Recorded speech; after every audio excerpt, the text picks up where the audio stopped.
મિત્રો આપણે ઉનાળાની સિઝનમાં સ્પેશિયલ ગુંદાની સિઝન હોય છે ત્યારે આ રીતે અલગ જ મસાલા સાથે યુનિક જ ટેસ્ટ આવશે એવું આ ગુંદાનું શાક બનાવશો ને તો દર વખતે આ જ રીતે બનાવશો એની હું ગેરંટી આપું છું મિત્રો. તો ચાલો આપણે બનાવવાનું ચાલુ કરીએ. હેલો ફ્રેન્ડ્સ, સુપર મેજિક રસોઈમાં મિત્રો હું આપનું સ્વાગત કરું છું. આજે આપણે ગુંદાના શાકની રેસીપી લઈને આવી છું જે અત્યારે આપણે ફૂલ સિઝન છે. તો ચોક્કસ તમને ગમશે. ગમે તો લાઈક કરજો, શેર કરજો અને નવા મિત્રો સબસ્ક્રાઈબ કરવાનું ના ભૂલતા. બાજુમાં રહેલ બેલ આઇકનને પણ પ્રેસ કરજો જેથી કરીને લેટેસ્ટ વિડીયોની માહિતી તમને મળતી રહે. અને હાઈપ બટનને પણ પ્રેસ કરજો જેથી કરીને અમને અમુક પોઈન્ટ્સ મળતા રહે. તો ઇન્ગ્રેડિયન્ટમાં મિત્રો આપણે 500 ગ્રામ ગુંદા લીધા છે. ગુંદા લેવા જાય ને ત્યારે એકદમ મોટી સાઈઝના, એકદમ ગ્રીન કલર હોય દાંડી ને ગુંદા, એવા ગુંદા આવા લેવાના છે જો. અને ધાણા ભાજી છે, મેથી છે, ચણાનો લોટ છે, આમચૂર પાવડર છે, રૂટીન મસાલા છે, મીઠું છે, તેલ છે. તો બનાવવાનું ચાલુ કરીએ. મિત્રો તમે ગુંદાનો સંભારો કે શાક તો ઘણીવાર બનાવ્યું હશે, પણ એક અલગ જ મેથડ સાથે તમે એકવાર ટ્રાય કરશો ને એટલે દર વખતે તમે આ રીતે જ બનાવશો એટલું ટેસ્ટી બને છે. અને હું તમને સ્ટેપ બાય સ્ટેપ બધી ટિપ્સ શેર કરતી જઈશ. તો આપણે ગુંદા લેવા જાય ને ત્યારે એકદમ લીલી દાંડીના અને આવા ગ્રીન એકદમ મોટા ગુંદા હોય ને એવા લેવાના છે. ગુંદાને 2 થી 3 પાણીએ ધોઈ નાખવાના છે. તો આપણે ધોઈ લેશું. તો આ રીતે આપણે ગુંદાને 2 થી 3 પાણી આ રીતે હાથેથી ફેરવી અને ધોઈ લેશું. અને પછી ધોઈને આપણે આ રીતે એને મૂકી દેશું કપડા ઉપર જ. એ જ રીતે આપણે ધાણા ભાજીને પણ પાણીમાં આ રીતે ધોઈને લઈ લેશું. હવે મિત્રો આપણે જો આ ગુંદાને છે ને આવી રીતે ધોઈને અને આ રીતે કપડેથી લૂછી લેવાના છે. જો તમારા ગુંદા ભીના રહેશે ને તો પણ તમારું શાક કે સંભારો કાંઈ પણ એકદમ ચિક્કાસ આવી જશે, જોઈએ એવું રિઝલ્ટ નહીં મળે. એટલે ખાસ આવી નાની નાની ટિપ્સ ધ્યાન રાખવાની. જરા પણ ભેજ રહેશે કે પાણીવાળું રહેશે ને તો તમારું શાક બગડશે. એટલે આ રીતે આપણે એને લૂછી લેશું.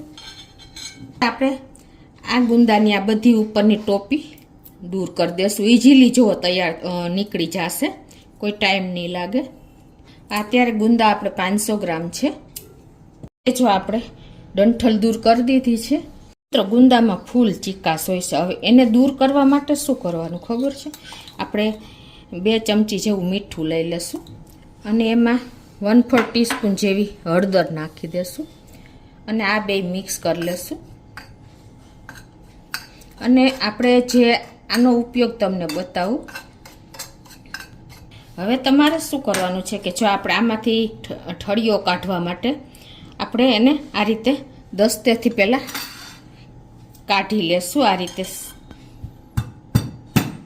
આવી રીતે તમે કરશો ને એટલે વચ્ચેથી ઠળીઓ કાઢવો ઈઝી પડશે. પછી તમે ચમચીના પાછળના ભાગથી પણ ઠળીઓ કાઢી શકો અને કોઈ પણ ચપ્પુ ફાવે તો ચપ્પુ કે પિલરના કોર્નરથી પણ તમે ઠળીઓ કાઢી શકો. પણ તમે કાઢો ને એ પહેલાં તમારે એને મીઠાવાળું કરવાનું છે. આ જે આપણે મીઠું અને હળદર ભેગા કર્યા ને એના વાળું કરી અને પછી તમારે આ રીતે ઠળીઓ કાઢવાનો છે. અને નીચે આપણે આ ઠળીઓ કાઢવા માટે પેપર રાખશું. પેપર કે કાગળ કાંઈ પણ રાખશો ને તો તમારે એ ફેંકી દેવાનું રહેશે. કેમ કે કપડું રાખશો તો કપડું પણ ફેંકી દેવું પડશે. એટલી આમાં ચિકાસ હોય છે. કેમ કે એ ધોવો તો પણ નીકળતું નથી. એટલે અત્યારે આપણે આવું પ્લેન કાગળ રાખશું ને તો તમને ઈઝી પડશે. કેમ કે આપણે પેપર રાખશું તો પેપરમાં કાળી સાઈન હોય છે એટલે એ આપણે હેલ્થ માટે બહુ ખરાબ છે. એટલે અત્યારે હું આ રીતે વ્હાઈટ પેપર જ રાખું છું. અને પછી આપણે ઠળિયા આવી રીતે પિલર કે ચપ્પુ જે તમે મીઠાવાળું કરીને તમે આ રીતે કાઢશો ને એટલે ઇઝીલી તમારો ઠળિયો રિમૂવ થઈ જશે. અને પાછું તમારે આ રીતે સેજ આવી રીતે ફેરવી લેવાનું જો. એટલે બધી ચિકાસ આપણે ગુંદામાંથી દૂર થઈ જશે. અને પછી તમારે એને આ રીતે ઊંધા મૂકતા જવાના. દર વખતે તમારે છે ને આને મીઠાવાળું કરવાનું એટલે ઇઝીલી તમે ઠળીઓ કાઢી શકશો. પહેલાં આપણે આ રીતે બધા ગુંદાને તોડી લેશું. રીતે આપણે દર વખતે મીઠામાં બોળતા જશું અને આ રીતે ઠળીઓ જો ઇઝીલી નીકળી જશે. અને પાછું એકવાર તમે આ રીતે ફેરવી દેશો ને એટલે ફૂલ ગુંદાની જે ચિકાસ હશે ને એ આ રીતે રિમૂવ થઈ જશે. પછી તમે આ રીતે ઊંધું રાખવાનું છે. કોઈ ટાઈમ નહીં લાગે. તમારે મીઠું છે ને ચીકાશ રહેવા જ નથી દેતું. જો આ રીતે આપણે બધા જ ગુંદાના ઠળિયા કાઢી લઈએ. આપણે જો ગુંદામાંથી ઠળિયા કાઢી લીધા છે આ રીતે મીઠાવાળા કરીને. અને જો આવા કોઈ ગુંદા ખરાબ હોય ને તો એને તમારે રિમૂવ કરી દેવાના છે. હવે આને આપણે આ રીતે રાખશું એટલે આમાંથી બધું જ પાણી જોવો છૂટી જશે. જે આપણે ગુંદાની ચીકાશ આપણે મીઠાવાળા કરીને કાઢ્યા છે ને એટલા બધું પાણી એમાંથી નીકળી જશે. અને મિત્રો તમારા હાથ કદાચ જો ચીકણા હોય ને તો તમે મીઠાવાળા પાણી અડાડશો ને ખાલી મીઠું તો તરત જ ચીકાશ દૂર થઈ જશે. પાણી અડાડશો ને તો ગમે તેમ કરશો ને તો પણ નહીં જાય. હવે આપણે મસાલો કરવા માટે છે ને 2 થી 3 ટેબલ સ્પૂન જેવી મેથી આખી લેવાની છે અને એને શેકી નાખવાની છે આ રીતે. તમને એમ લાગે છે કે આમાં મેથી, પણ મિત્રો એક વખત ચોક્કસ ટ્રાય કરજો. એટલો સરસ આપણે ગુંદાનો સંભારો લાગશે. તો મીડિયમ ફ્લેમ ઉપર આને આપણે ચલાવતા આ રીતે થોડી એવી રોસ્ટ કરી લેશું. તો આ રીતે આપણે 1-2 મિનિટ શેકવાની છે, બહુ ડાર્ક નથી કરવાની. તો આ રીતે જો આપણે મેથી શેકાઈ ગઈ છે તો એને એક વાસણમાં લઈ લેશું. એ જ રીતે હવે આપણે ચણાનો લોટ લીધો છે 3 ટેબલ સ્પૂન જેવો, એને પણ આપણે શેકી લેશું સ્લો ટુ મીડિયમ ફ્લેમ ઉપર. તો 2 થી 3 મિનિટ થઈ ગઈ છે અને આપણો લોટ પણ શેકાઈ ગયો છે. તો ગેસ બંધ કરી દઉં છું અને એને આપણે એક પ્લેટમાં લઈ લેશું. આ મેથી શેકી છે ને એ ઠંડી થઈ ગઈ છે તો એને આપણે પાવડર બનાવી લેશું. તો આ રીતે જો આપણે પાવડર બનાવી લીધો છે મેથીનો. તો આપણે અત્યારે 3 ચમચી જેવો પાવડર લેશું.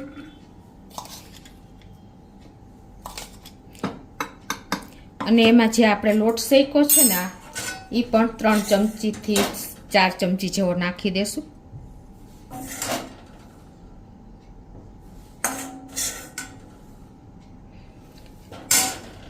અને 1 ટીસ્પૂન જેવો આપણે આમચૂર પાવડર નાખી દેશું. લીંબુનો રસ પણ તમે નાખી શકો છો, પણ જો આ મેથીનો પાવડર આપણે વાપરો છે એમાં સેજ ભીનાશ આવશે, એટલે કે લીંબુનો રસ આવશે ને તો કડવાશ વધી જશે. એટલે બને ત્યાં સુધી તમારે આમચૂર પાવડરનો ઉપયોગ કરવાનો.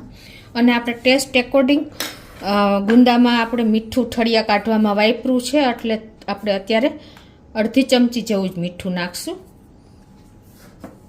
1/2 ટીસ્પૂન જેવી હળદર નાખી દેશું. 1 ટીસ્પૂન આપણે લાલ મરચું પાવડર નાખી દેશું અને 1 ટેબલ સ્પૂન જેવું ધાણા જીરું નાખી દેશું. આમાં ધાણા જીરુંનો ટેસ્ટ પણ બહુ સરસ લાગે છે. તમે ચણાના લોટની ક્વોન્ટિટી ઓછી રાખો અને થોડુંક ધાણા જીરું ચડિયાતું રાખશો ને તો એનો ટેસ્ટ બહુ સરસ લાગશે. અને આમાં આપણે 2 ટેબલ સ્પૂન જેવી ખાંડ નાખી દેશું. મેથીનો પાવડર વાપરો છે એટલે થોડુંક ખટાશ, ગળાશ અને તીખાશ બેલેન્સ હશે ને એટલે એકદમ સરસ લાગશે આ ટેસ્ટ. અને આપણે 2-3 ટેબલ સ્પૂન જેવી ધાણા ભાજી પણ તમે નાખી શકો છો. અને હવે આમાં આપણે 1 ટેબલ સ્પૂન જેવું તેલ નાખી દેશું. અને હવે આ બધું જ આપણે મિક્સ કરી લેશું. આમાં મિત્રો હંમેશા તમે ક્વોન્ટિટી નાખો એ કરતાં તેમ બેલેન્સ હોવું જોઈએ. ટેસ્ટ કરી લેવાનો. ખટાશ, ગળાશ અને તીખાશ ત્રણેયનું લેવલ સરખું હશે ને ખાંડની જગ્યાએ તમે ગોળ પણ ઉપયોગ કરી શકો છો તો પણ આનો ટેસ્ટ બહુ સરસ લાગશે. આ રીતે જો આપણે મસાલો બનાવી લીધો છે. આ મસાલાનો ટેસ્ટ યુનિક જ હોય છે. અને ટૂંકમાં મેં તમને કીધું આ સ્ટેજે તમારે ટેસ્ટ કરી લેવાનો. પરફેક્ટ ખટાશ, ગળાશ અને તીખાશ હોવી જોઈએ તો જ એનો ટેસ્ટ આવશે. આપણે જે ગુંદા તમને બતાવી દઉં કે કેટલું પાણી છોડ્યું છે. તો જુઓ મિત્રો, આ ગુંદાએ બધું પાણી છોડી દીધું. તમને ખ્યાલ આવી જતો હશે. જુઓ આ રીતે આપણે ગુંદાને આવી રીતે નિતારી લીધા છે. ઊંધા રાખ્યા છે એટલે બધું પાણી નીકળી ગયું છે. હવે એને આપણે ભરતા જઈશું. આ રીતે એક એક ગુંદુ તમારે જેટલો મસાલો આવી રીતે પ્રેસ કરી અને ભરી લેવાનો છે. અને આ શાક તમે ફ્રીજમાં રાખશો ને તો 4 થી 5 દિવસ સુધી ખાઈ શકશો. બગડતું નથી, એટલું સરસ થાય છે. અને આ મસાલો પણ તમે જો કરીને રાખશો ને તો એની ટાઈમ તમારે ગુંદા ભરવા હશે ને તો ઘડીએ વારે તમારે મસાલો નહીં બનાવવો પડે. મસાલો પણ નથી બગડતો, કેમ કે આપણે આમાં લીંબુ નથી વાપર્યું, આમચૂર પાવડર વાપર્યો, બધો સૂકો જ મસાલો છે અને બધો રોસ્ટ કરેલો મસાલો છે, એટલે ક્યારેય કાંઈ પ્રોબ્લેમ નથી આવતો. અને તમે આ રાખીને ફ્રીજમાં રાખશો ને તો એની ટાઈમ તમે આનો ઉપયોગ કરી શકશો. તો આ રીતે આપણે બધા જ ગુંદા ભરી લઈએ. તો આ રીતે જો આપણે બધા ગુંદાને ભરી લીધા છે. હવે ગેસ ઓન કરી અને ગેસની ફ્લેમ અત્યારે મેં સ્લો ટુ મીડિયમ રાખશું અને એમાં 2 ટેબલ સ્પૂન જેવું તેલ મૂકી દેશું. તો આપણું તેલ પણ ગરમ થઈ ગયું છે. 1 ટીસ્પૂન જેવું આપણે આખું જીરું નાખી દેશું અને 1 ટીસ્પૂન રાઈ નાખી દેશું.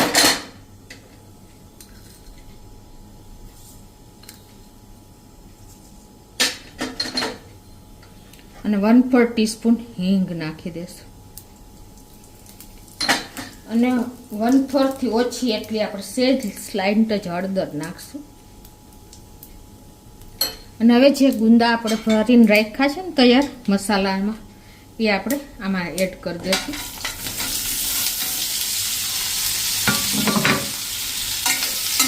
અને એને આપણે આ રીતે વઘારમાં હલાવી લેશું.